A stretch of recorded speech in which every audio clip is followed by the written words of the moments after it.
Meu nome é Túlio Czerny. Eu sou o Nicolas Bartolo. E hoje nós vamos fazer perguntas pra esse cara.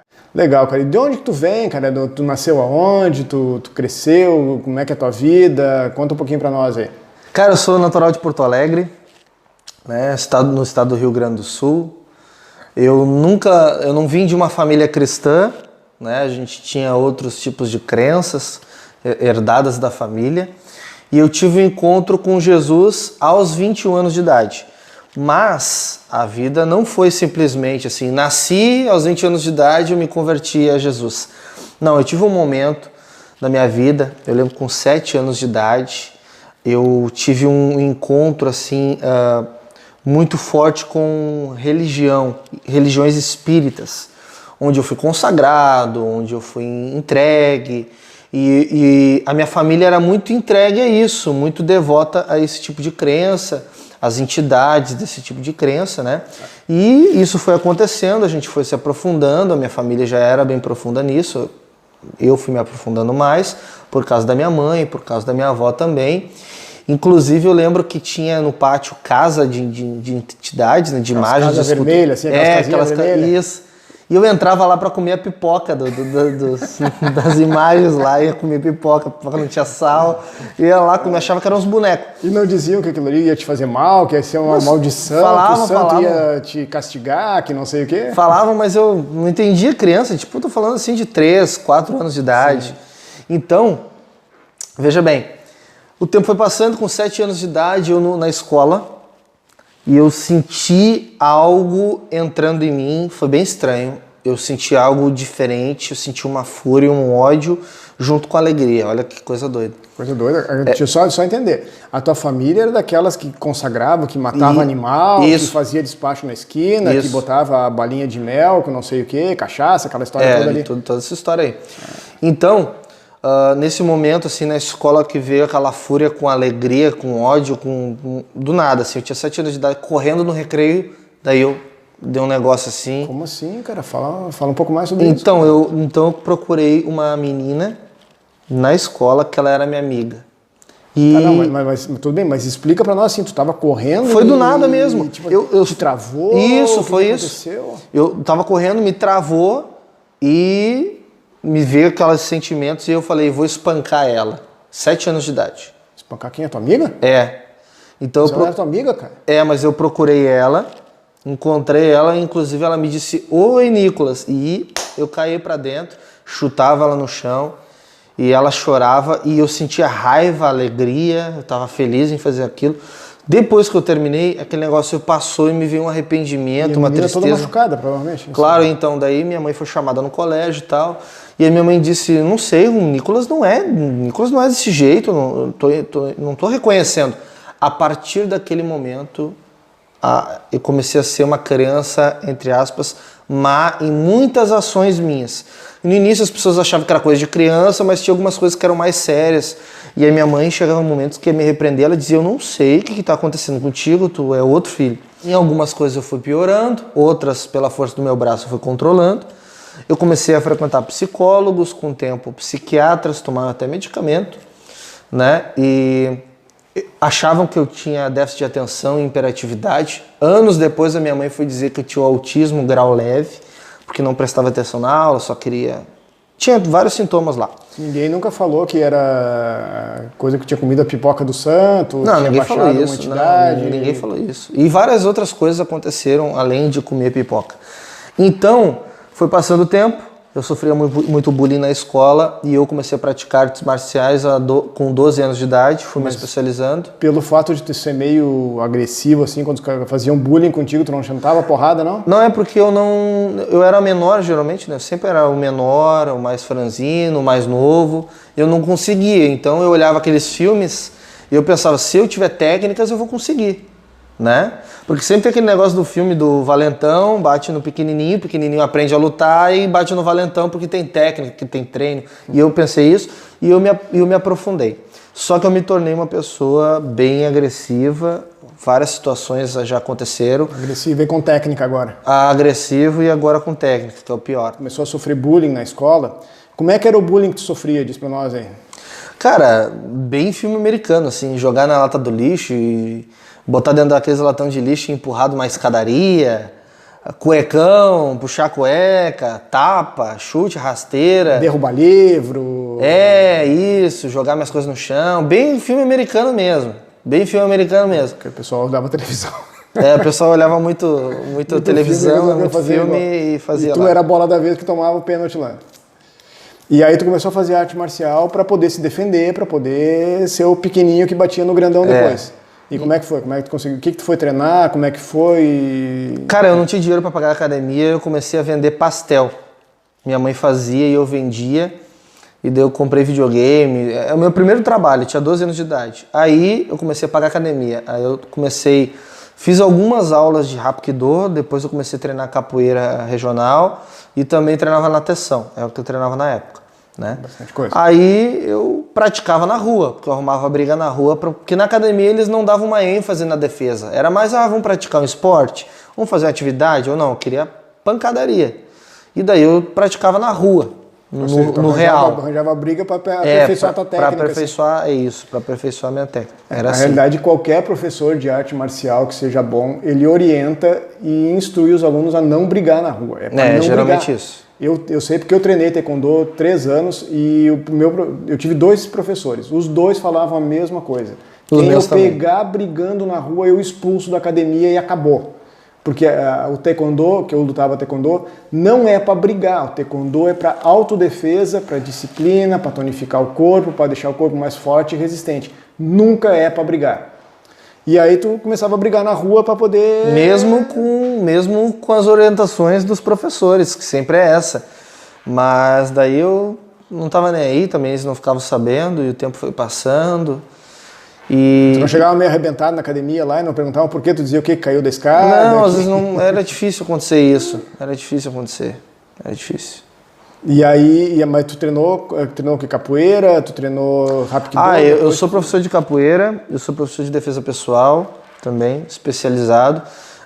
Criei uma metodologia de defesa pessoal de combate urbano há anos atrás. Em 2013 eu criei, onde é um sistema de defesa pessoal próprio meu. Né? Eu sou idealizador, criador. Legal. Aí geralmente os treinos são na rua também. Hoje eu pratico para minha atividade física, né? Mas na época os treinos todos são voltados para o real. Tanto é que dentro de academia é raro de ter treinos na época, né? Sim.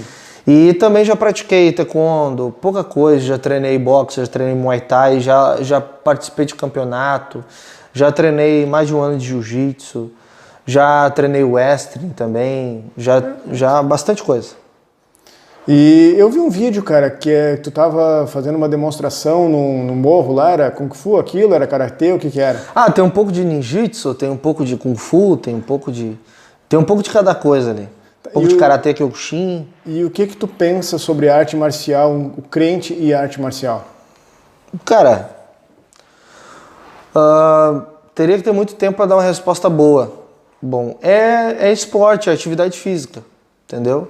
O problema é a gente pegar aquela parte esotérica que às vezes tem nas artes marciais e praticar. Não praticando isso, ao meu ver, tá tudo certo. Não sendo para violência, não sendo um empecilho para a vida com Deus, tá tudo certo.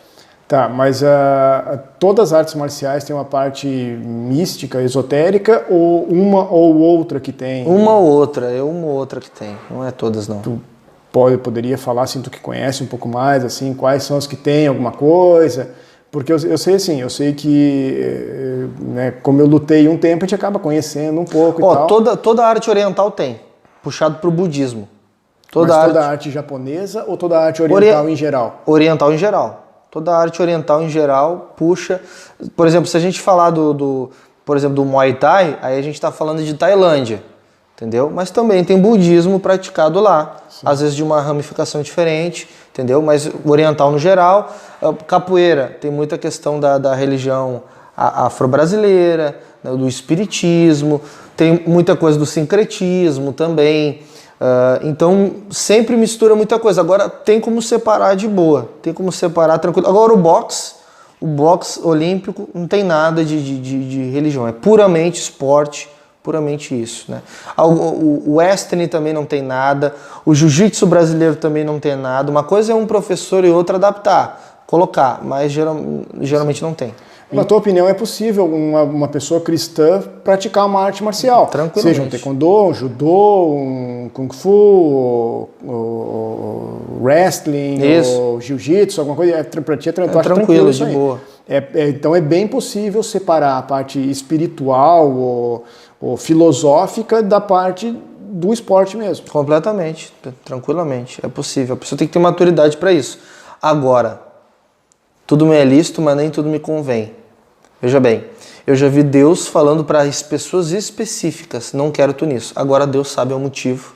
Cabe cada um obedecer e ouvir a voz do Senhor. Mas não quer, tipo, por exemplo, não quer numa arte marcial, mas aí a pessoa começa a praticar outra e aí não tem problema nenhum. Não, às vezes Deus não quer a pessoa praticando nenhum tipo de arte marcial. Deus sabe do coração dela, Deus sabe o que vai acontecer no futuro, Deus sabe o que pode mexer no psicológico, no coração, não sei. Tem coisas que só Deus mesmo vai responder. Eu conheço gente que pratica há muito tempo e é muito tranquilo. Gente cristã, gente faixa preta, tudo tranquilo, assim, muito tempo. E não envolve, não mistura a questão do espiritual com a arte em si. E eu comecei a trabalhar, e treinando. A minha vida era trabalho, treinos, arruaça na rua, andando com gente complicada e tal, roubando, assalto à mão armada, tudo isso eu fiz. Inclusive eu já assaltei no bairro onde ele mora, há muitos anos atrás. E, pois é, cara, minha vida era essa e só nunca usei droga. Maconha, cocaína, nunca usei. Usei outros tipos de drogas, que é aquelas êxtase, tipo de coisa assim de festa. Daí eu só brigava muito, assaltava e tal. E droga, tu usou alguma coisa, assim? Tu comentou alguma coisa que tu usou droga leve? Ou não droga leve, mas essas drogas mais comuns eu não usei, né? Crack, cocaína, não, maconha? Isso aí não, nunca experimentei. Já tive perto de pessoas usando, mas nunca experimentei. Então, aí eu queria ganhar dinheiro fácil, então comecei a trabalhar como garçom em boates. Depois eu me tornei dançarino nas boates, né? Clube de mulheres, eu me tornei stripper, gogo boy. Acho que um ano depois disso eu já estava fazendo programa, saindo com pessoas por dinheiro. Me tornei ator pornô, mas não de filme, né? Era de show explícito em palco, um monte de gente sentada, tipo teatro assim mesmo. E eu fui me aprofundando, então chegou o momento que eu tinha 21 anos de idade, estava profundo no lamaçal do pecado, porém a vida toda atrapalhada, em todos os sentidos que todo mundo já sabe, que é o comum. Aí eu me mudei de estado, fui morar em Santa Catarina e lá eu conheci Jesus. Então lá eu me converti, me entreguei a Jesus, foi aquele processo bem complicado de libertação, foram meses ali, expulsão de demônios, eu manifestava, levantava os obreiros pelo pescoço dentro da congregação, aquela coisa que todo mundo está acostumado a ver. E as maldições foram quebradas, eu me entreguei plenamente a Jesus, entendi o Evangelho e coisa de um mês, no máximo, não chegou um mês que eu conheci Jesus, eu comecei a orar por cura. Me deu vontade, senti algo do Espírito dentro de mim. E na congregação comecei a orar por cura, me incentivaram, comecei a evangelizar. Mas conta pra nós, assim, como é que foi o processo, como é que chegou na igreja, cara? Assim, como é que chegou na igreja, como é que chegou na congregação? Tu tava, vamos entender, tu tava trabalhando na noite. Isso. Tá? E de repente tu tá na igreja te convertendo. Como é que foi esse processo? Como é que tu chegou lá? Como é que foi... Então, eu conheci um rapaz na noite, que se tornou meu amigo, que trabalhava também na noite. E daí ele falou, cara, tu não estuda, tu não faz faculdade, tu vai ficar a vida toda dançando até tu ser senhor de idade, isso não dá certo. O corpo não é o mesmo. Vem pra cá pra Santa Catarina, cara, tu tá aí atrapalhado, fica na minha casa, depois tu aluga a casa pra ti, eu arrumo um emprego, pode dançar, mas fica no teu emprego. Falei, vou fazer isso. Ele falou, ter um emprego durante o dia e trabalhar na noite, assim, tentar... Isso. Aí eu fui pra lá, só que os parentes dele eram convertidos a Jesus. Aí a gente fez uma amizade, estreitou um relacionamento e me convidava para ir para culto e por causa do constrangimento de dizer não para amizade, eu vou. Aí quando eu fui, o Senhor me pegou. Aí eu tive um encontro com Jesus, não parei mais. Não foi aquela entrega imediata no primeiro dia, mas ao longo dos dias eu ia me aprofundando em Jesus, buscando Jesus. Chegava lá, tu começava a escutar, o pastor começava a falar alguma coisa que tu estava com ansiedade, que tu tinha, agressividade. Receber oração e tal. Então chegava momentos assim, no momento de eu receber oração. Bom, na verdade nem era só na congregação, eu já estava manifestando demônio em casa. Tá comendo, começa. Mas do tipo assim, aqueles que parecem de filme, assim, Cara, tinha vezes que eu andava como se fosse um cão, assim, de 4, correndo no meio do mato, só de short no meio de uma chuva, correndo atrás das galinhas para arrancar o pescoço das galinhas. Nossa. E tem aquelas folhas do pinheiro que te espeta, sim, sabe? Do pinos, aquilo, né? Acho que é de pinos, né? Não, do pinheiro mesmo, um monte de espinho, assim. E que é compridinho, não é pinha, que é compridinho assim. É as folhas mesmo. Eu sei, parece um capinzinho assim. Isso. Né? Tá, sei. E eu andava com as mãos em cima daquilo, endemoniado e se pisando como se fosse um animal assim, e rosnando e rugindo. E daí... Isso não era encenação, isso era de verdade. Não, assim. Isso era de verdade, isso acontecia. Chegava todo lenhado, como é que tu ia dançar no outro dia todo lenhado, cara? Não, aí eu já tava parando de dançar. Quando me entreguei a Jesus, eu acho que depois que eu me entreguei a Jesus, dancei uma vez só e acabou. Entendeu? E daí eu trabalhava assim, mas eu não ficava lanhado. Não sei.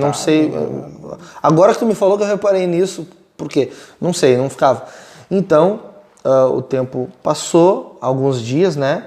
E as manifestações demoníacas foram diminuindo, porque, cara... eu era ministrado, não era só oração. Aí sentava comigo, me explicava o evangelho e tal, eu me arrependia e curava isso, curava aquilo.